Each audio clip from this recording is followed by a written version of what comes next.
Welcome to the Defense and Aerospace Report. I'm your host, Vago Muradian, and welcome to our technology report sponsored by General Motors Defense. And joining us today is Bernard Theisen, who is the Division Chief for Combat Support Systems Robotics at the Ground Vehicle Systems Center. That's part of the new Combat Capabilities Development Command. That's part of U.S. Army Futures Command at Detroit Arsenal in Warren, Michigan.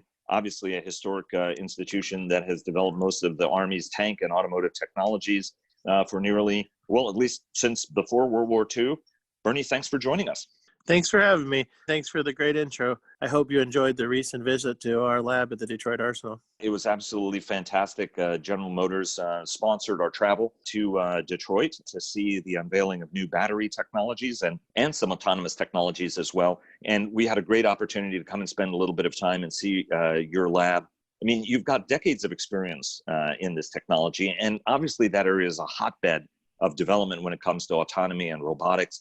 Some of this is driven by Tesla, but the big three automakers are very focused on it. General Motors certainly is, given that they're moving the autonomous driving capability from the Cadillac line to the rest of the company's line. But what you guys do is very, very unique and very, very different. Talk to us about the challenges and some of the technologies you're developing at a time when Russia, for example, is fielding some autonomous battlefield systems as well. So unmanned systems really aren't new to the battlefield. I mean, if you go back to World War II, when a lot of the work really started at the Detroit Arsenal, you saw Germany with tethered unmanned systems, and then the U.S. coming out with some wireless systems like the Little David, which was one of the systems built back in the 50s at the Detroit Arsenal. But back then, it was all proportional control, or what we call a lot of times is teleoperation, driving remotely through a screen. Now, over the last 30 years or so, and really coming alive in the commercial automotive industry, you see a lot of autonomous operations. And, it's really good to be here in the Detroit area, working with all the OEMs and tier suppliers that are spending billions of dollars and putting millions of engineering hours in.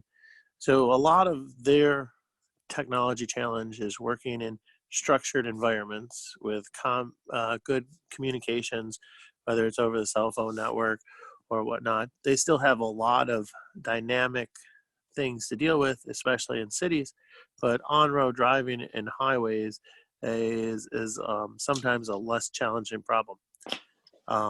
So what we focus on specifically in the Army is really that off-road, unstructured environment, always being prepared to design that the enemy has a vote in there. So unlike usually here in the domestic automotive environment, we have people actively trying to shine lasers at us, jam our cameras, play back bad GPS information, block our radios.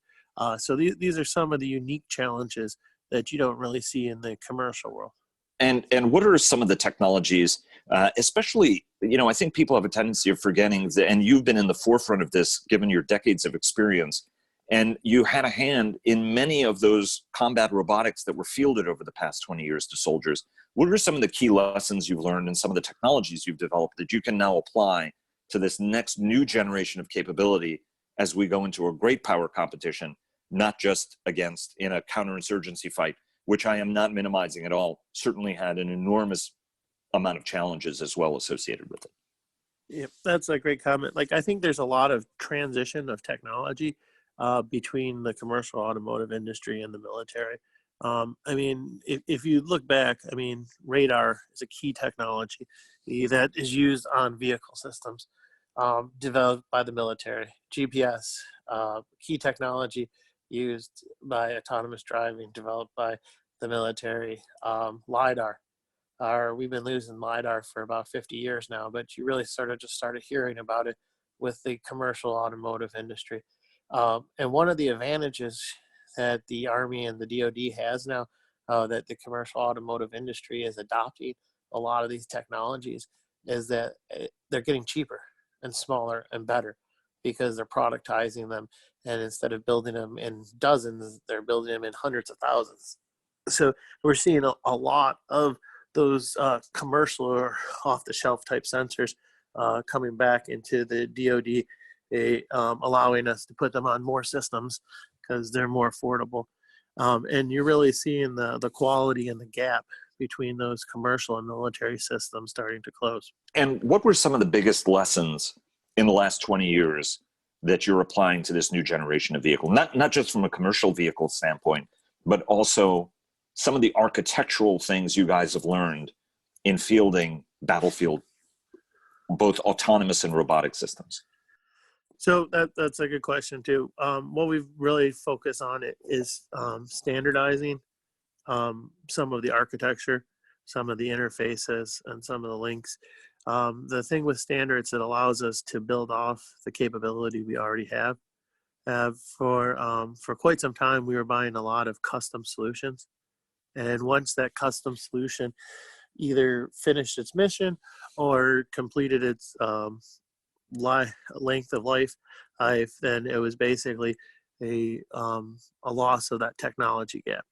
So one thing I think DoD in general is doing better is standardizing our systems.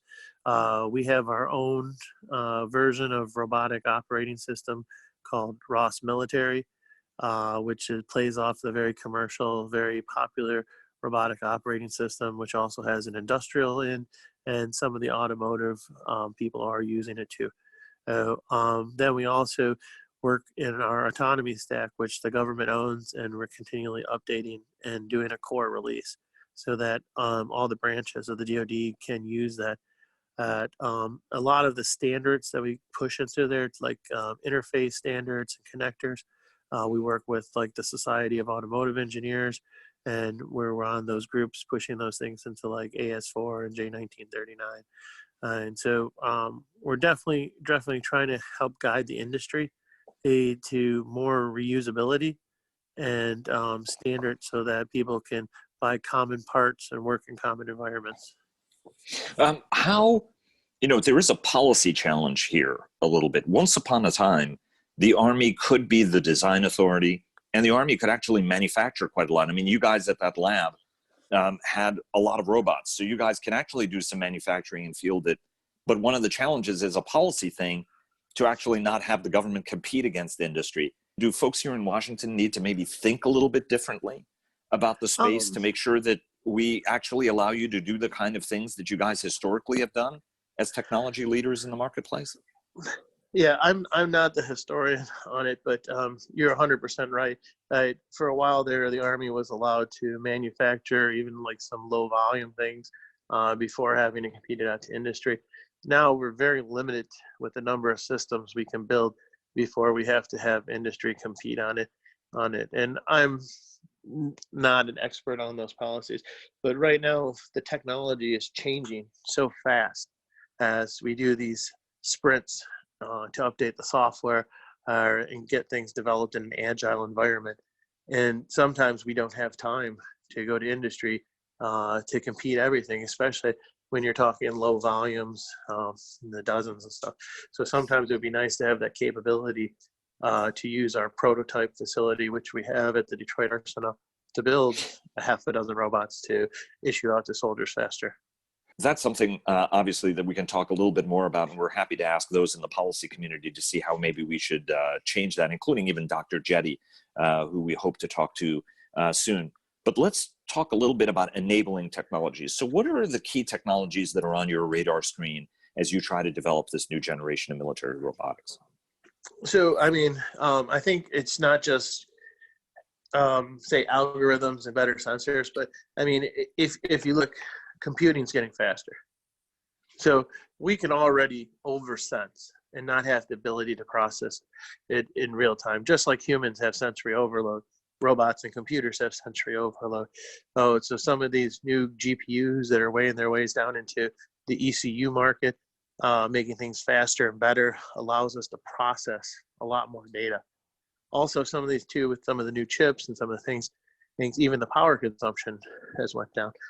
Little bit double-edged sword with that. Some of the GPUs use more power, but like some of the other general purpose processors don't. But you're seeing just so much capability in the compute market that allows us to process sensor data real time or faster. Same thing with the sensors themselves. They're just becoming so much more powerful, returning more points on the cloud, If you're familiar with a camera, you receive pixels in 2D. And the higher resolution your camera, the more pixels you receive, the harder it is to process. And if you're just doing that in the visual spectrum, that's one thing. But a lot of times we like to do these in multispectral or hypospectral. So we get different frequencies to determine material properties, maybe see temperature, different things like that. Now that allows us to be able to process data with more information. Additionally, radars are starting to have a lot more research done in them too. So we're seeing some of these new radars almost be able to be used as imagers, increasing better angular resolution and being able to do some beam steering to get some more data on specific areas of interest. So there's a lot of really cool technology coming out, and a lot of that new sensor technology is being pushed by the commercial industry. And ECU, for those of us in the audience who might not know what that means, stands for? It's basically a ruggedized industrial computer that are commonly used in motor vehicle market. One last question, because we've got about 30 seconds left. Russians have been investing a lot and making a lot of statements about their battlefield robots that they've fielded. How do you, as a professional in this business, look at the kind of capabilities that some of our adversaries are fielding? I think both our adversaries, our peers, and us are keeping track of each other. I think, just like back with the big communist environment in Russia, there's a lot of hype. There's a lot of social engineering, depending on what their capabilities are. So what we see currently of a lot of countries pushing out is teleop, or one-to-one control of a robot, or sometimes because of the control of the robot is so complicated and there's not a lot of autonomy that we see sometimes several people to one robot controlling it. And this is something that we see both with our peers and allies as we see with our enemies. So I don't think there's somebody way out in front of the U.S. In fact, I would say in general, we're usually leading in the autonomy spectrum. Bernie, thanks so much for joining us, and look forward to having you back on a regular basis. Thanks so much. Thank you, Vargo. And thanks for joining us. Please follow our daily interviews with top government, military, industry, and thought leaders at Defense and Aerospace Report, and subscribe to our weekly newsletter. Follow us on Twitter at DefAero Report. That's at DEFAERO Report. Like us on Facebook at Defense and Aerospace Report, and check us out on LinkedIn. And check out our weekly cyber report sponsored by Northrop Grumman, and our technology report sponsored by General Motors Defense. For more than 80 years, Bell has pushed past the boundaries of what's possible to drive aviation forward, going above and beyond flight. Bellflight.com. Thanks again to Bell for their generous sponsorship, and we'll see you again tomorrow.